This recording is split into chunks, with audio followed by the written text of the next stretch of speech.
No dia 18 de outubro de 1931, o gangster Alphonsus Gabriel Capone ouviu de um juiz de Chicago a sentença que poria fim a uma vida dedicada ao crime.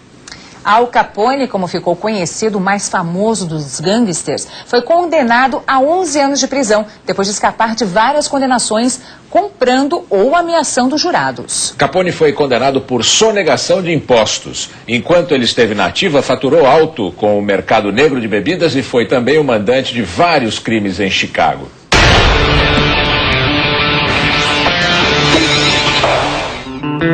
Alphonsus Gabriel Capone nasceu numa família de imigrantes italianos, no bairro do Brooklyn, em Nova York, e estudou até os 14 anos quando foi expulso da escola porque bateu no professor.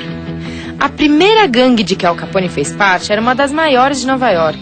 Ele é inclusive chamado, por ter levado, quando jovem, muito jovem, uma navalhada no rosto, ele é chamado de Scarface, cara de cicatriz.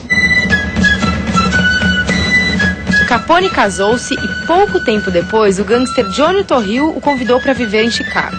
Al tinha 22 anos e não demorou para sair das asas do chefão. A oportunidade de ouro veio em 1923 com a lei seca. Era proibido fabricar, vender ou transportar bebida alcoólica.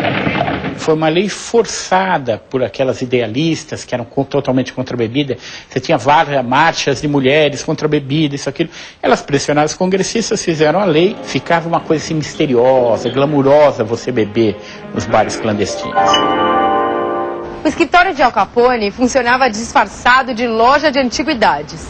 Mas lá dentro, ele atuava no crime. Controlava pontos de apostas, bordéis, casas noturnas.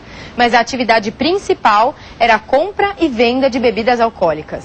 Então ele trabalha com todos os elementos que são importantes e que estão à margem da lei nos anos 20 e nos anos 30, ele vai trabalhar. Outro seu braço fundamental é a prostituição.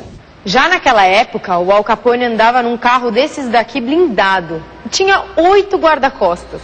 Era mais fácil matar o presidente dos Estados Unidos do que o mafioso. Ele se vestia muito bem, ele usava ternos bem cortados e coloridos e só vestia camisa de seda. Al Capone era um homem fino, mas muito violento. O massacre de dia de São Valentim, que mataram 7 pessoas, de um grupo rival do O'Banion, se não me engano, da máfia irlandesa, eles entraram fingindo que eram policiais, encostaram todos na parede, e entraram 2 matadores e metralharam todos. Um homem da polícia, chamado Eliot Ness, resolveu assumir o desafio de prender o Scarface. E formou uma equipe considerada incorruptível, os Intocáveis.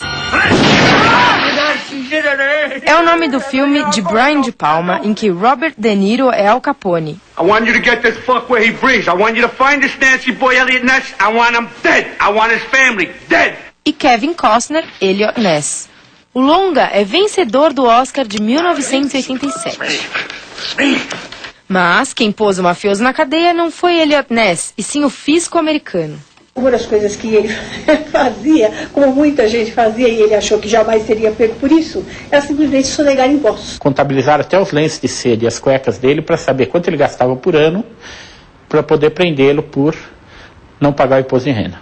7 anos e meio depois, ele saiu da prisão de Alcatraz, em São Francisco, na Califórnia, com sífilis e a mentalidade de um menino de 12 anos. Morreu de um derrame cerebral em 1947.